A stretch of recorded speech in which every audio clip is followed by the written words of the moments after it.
Imagine you're never allowed to use the boring word sí anymore when you want to agree with someone in Spanish. ¿Ya entraste en pánico?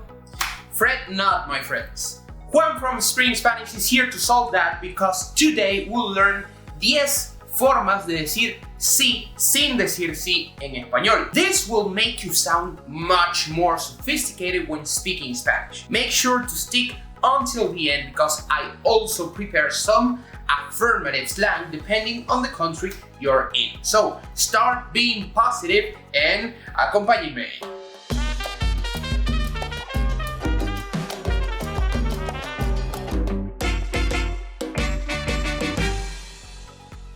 First, 5 ways to say sí without saying sí in a casual conversation. Why 5? Well, ¿por qué no? You know what other 5 things you have to check? The daily free Spanish lessons we create from Monday till Friday. My suggestion is you click on the subscribe button and the notification bell to not miss any of them. ¿Sí? 1. Claro. This literally means clear, and you can use claro que sí as well to make it more of a statement when something is clear in Spanish in an affirmative way. Think of it as a way to say something is understood clearly. For example, if your friend asks you if you could buy some snacks on your way to the movies, you will say claro que sí, paso por la tienda de dulces en el camino. Ah, por cierto, you can also use claro que no to say of course not, but that's for another video. And chunk alert! Por cierto is a perfect chunk to learn by heart. In English, it's by the way. In Spanish, it's something more like for certainty. Translating directly clearly won't work here, so just learn the chunk by heart. For more chunks and a full 4-step system to imprint Spanish chunks on your brain and start using them yourself, check the free Spanish chunking demonstration on our website. Link in the description. Número 2. Por supuesto. The most literal translation will be of course. It is quite common to make clear something is sure or obvious. Example, ¿ya te suscribiste a Spring Spanish? Por supuesto. Número 3. ¿Cómo no? This chunk roughly translates to how could it not be or how could I not? And it's a way to agree to a request in a rather polite way. So, if you want to show your disposition towards a favor or a request, use this one. Example, ¿me podrías dar un vaso de agua? ¿Cómo no? Aquí tienes. Número 4. Perfecto. Perfect. Pretty easy, right? Just like in English, you can use it when something sounds like a plan to you. And if your friend is talking about meeting you at the pub in the corner at 8 next Saturday and it suits you perfectly, it will be perfecto. Me parece perfecto ese plan. Número 5. De acuerdo. A way to say I agree.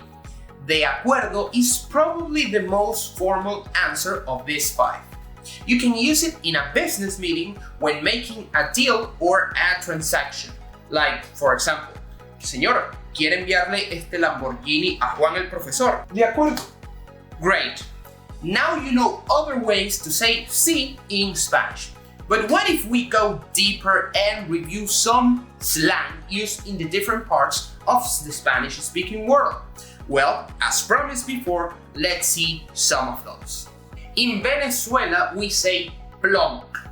I'm not too proud of the origins of that expression since it comes from gang culture where lead or bullets meant business. But we can't deny it became part of the pop culture in Venezuela as a way to say you made your mind and agreed to a plan. Something like, aprendemos español, plomo. Lately, another way to agree to a plan or to express your in is llégate, which roughly translates to come here, and you can use it in sentences like ¿qué te parece si nos bebemos unas birras? Llégate. And another chunk alert. ¿Qué te parece si is a great chunk to learn by heart since the literal translation will be something like, what does it seem to you if? And that just sounds weird. The chunk ¿qué te parece si? Is often used in Spanish to suggest a plan or action. All you have to do is said action like ¿qué te parece si jugamos fútbol? ¿Qué te parece si pedimos una pizza? It will make you sound cool and native-like to us. Trust me. I've heard some Mexican friends say Simón instead of si, and it's just hilarious. It's part of urban slang, and there are even variations like Simona la Mona, which just sounds so funny because the translation will be like Simona the female monkey. And of course in English that doesn't make any sense, but since Simón starts with C, you can see where that came from. A huevo is another way to say yes if you're in Mexico or with Mexican friends. The literal translation is something like, oh, egg. I have no idea where this came from, but if you ask in the comments, maybe the other Spring Spanish teachers, who happen to be all Mexicans, could answer that for you. What I do know is it is used to sort of highlight an affirmative response, as in, ¿vienes a la fiesta?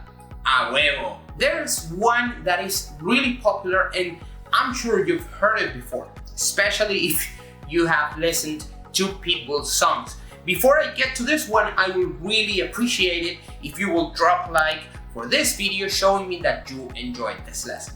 Now, if you ever come to Argentina or come across Argentinos, you'll hear a lot of dale as another way to say yes. It means something like do it, and they use it as a common affirmative reply.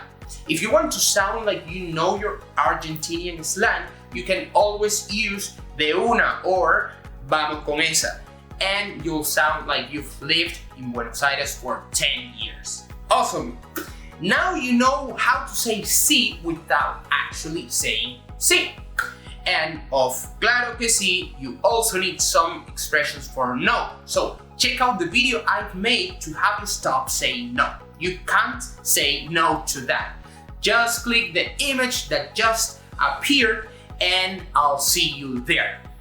Adios. Don't forget to subscribe, drop a like, and share this video with your friends.